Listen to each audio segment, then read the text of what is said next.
Te hei mare ora, karanga mai, mihi mai, akaranga tera mā, tēnā koutou.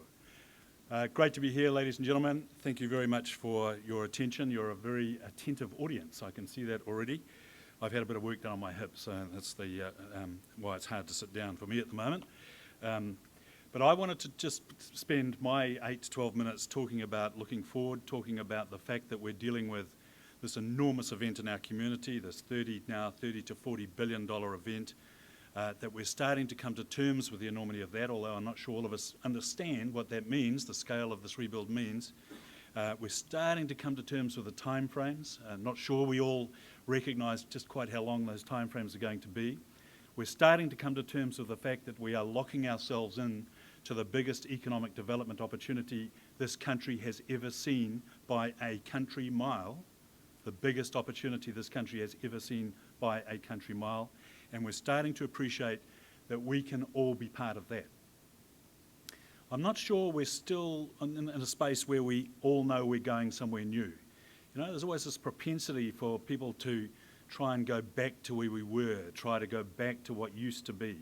And we need to get used to the fact that we are not. I think I said this time last year, that Dutch Leonard's quote that I will use until the day I die, that as we recreate Christchurch, we must recreate it to ride the great tailwinds of our time, not the tailwinds of yesterday.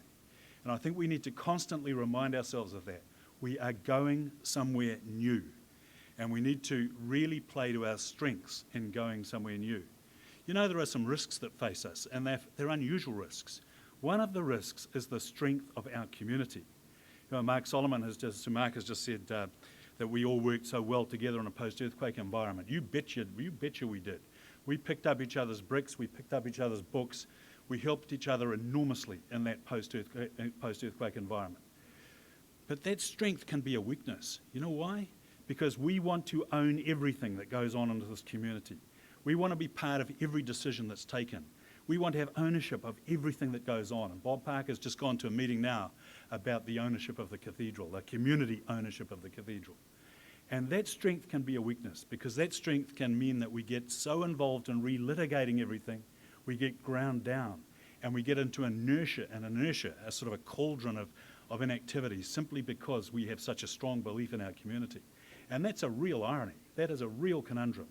But we need to put stakes in the ground, and we need to move forward. And I'm not sure we've got our heads around how we're going to do that yet. We also need to be thinking constantly in the interests of the greater community. There is no doubt, as we go through the next phase of this recovery, there are going to be people that are disadvantaged. There are going to be people that are not getting what they should be getting. There are going to be people that do much better than they should do. We need to constantly reference the interests of the greater community. We're going into a new environment. It's an environment with new dynamics, and you're starting to see some of those play out now. The development of the river park, the precinct development in the central city, the fantastic opportunities we have with the interdependencies of those precincts as they develop. And I'm particularly enamoured with the interdependency along the southern frame, the health precinct, the education precinct, the innovation precinct, and how that plays out with maybe science and other activity that will occur in that area. And that's really, really exciting, groundbreaking, mind-boggling, world-beating stuff. And we need to make sure we get that right in the context of going somewhere new. When we look at what's going on in our business community here, and the Mayor mentioned it before, a story of remarkable resilience, a story of fantastic business tenacity. I haven't seen any disaster of this magnitude anywhere else in the world where the business community has survived and prospered in a way that our business community has done. And there are good reasons for that I won't go into this morning.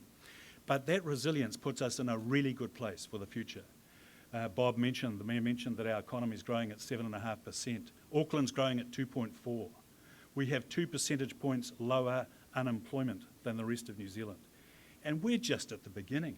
We are just at the beginning of what we are about to face in the context of the biggest ever economic development program this country has ever seen. And that tells me that we're going to have to get really smart about how we build scale. We are a nation of small companies. We have an enormous challenge ahead of us. The need to build scale in this community is going to be something that is quite compelling. And that's why, of course, some of you may have seen we've just launched Collaborate Canterbury.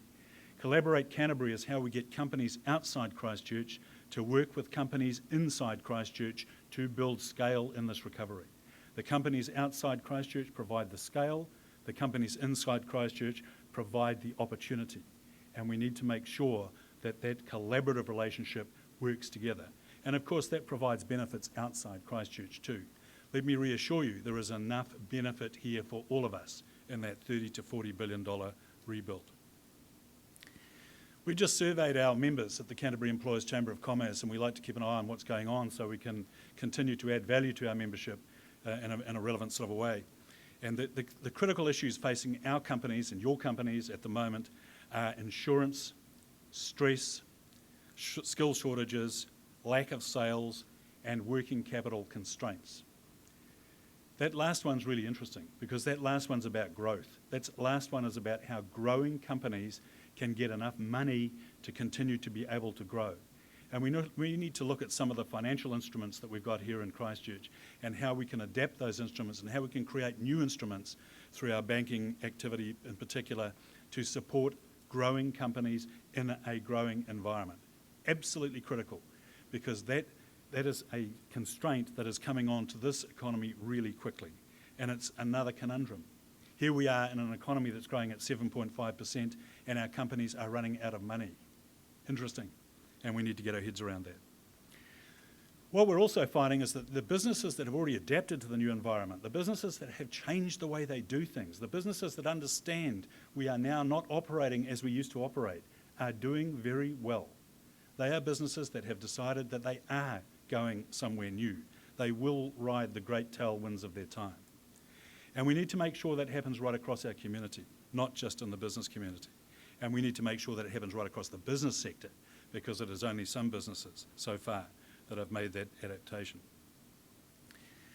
The other quote that I like to continue to use that Dutch Leonard bestowed on us when he was here in New Zealand, the Professor of Public Affairs from Harvard University, is that to ensure that we have a good recovery process in Christchurch, we must absolutely make certain that central government, local government and our community, including the business community, are all working towards common objectives. If we're not being seen to be working towards common objectives, we discourage investment. And if we discourage investment, we compromise our city. So we need to be overt in ensuring that we are all on the same page, that the scraps stop, that we understand where we're going, and that we do it together. It is so, so important. We cannot afford to let that fail, otherwise we end up on the bottom graph that you've just seen that Tom Hooper put up. And there are some critical issues there. There are issues of sort of role definition. There are issues of who is doing what in this city, you know? What is the role of our local government? What is their long-term financial viability in the context of the challenges they've got ahead of us? How do they ascertain what the priorities are for our community? And how do we look after those people that really need looking after, as well as ensuring that we're redeveloping our central city, as well as ensuring that we're creating an environment that is the most conducive to business success of any environment in this country? And how do they really be accountable to their community of interest in this confused and sort of multifaceted, messed up sort of economy that and society that we're working in Christchurch at the moment? And what's the role of central government in all of that? Jerry Brownlee will tell you that central government's contribution to this earthquake is $15 billion. That is not insignificant.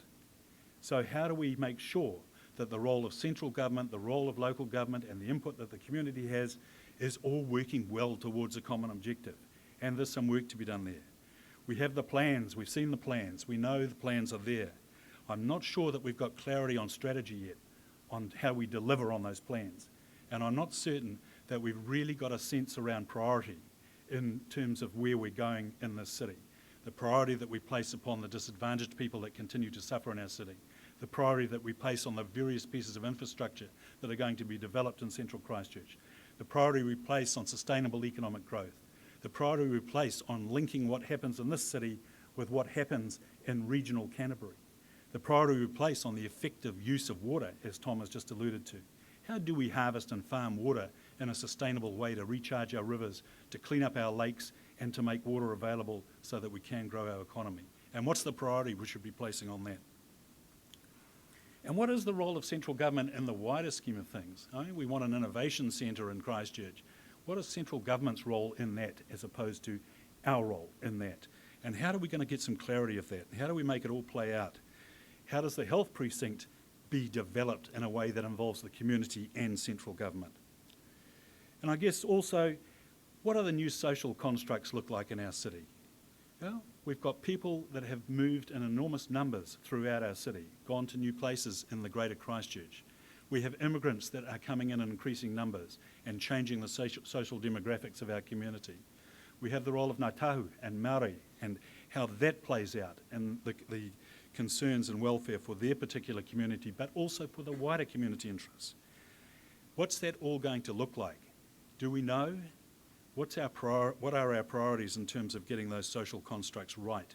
What are those priorities in terms of getting this very much monocultural society appreciating the cultural diversity that we're about to face as new people come in to assist us with the rebuild? So, ladies and gentlemen, for me, this is about a sort of a time that we have reached in the progress in a post-earthquake environment when we need to look for certainty, we need to look for agreement, we need to look for being prepared to make some hard calls in the interests of the greater community. We need to understand what is going on in terms of the changing demographics, the changing economy, and the changing drivers of our wider community. And we really just need to agree that we're all going to get on with it. And I think that what's happening here today is absolutely pivotal in getting clarity on some of the understandings that we must get so that we can make this city something quite spectacular. And let me just finish by saying I'm not, for 1 second, trying to be negative. I am absolutely optimistic about what we have ahead of us. I am very, very excited about the future of Christchurch and the future of this region. We've just got to make sure that we're all got our heads in the right place so that we get to the right place. Thank you.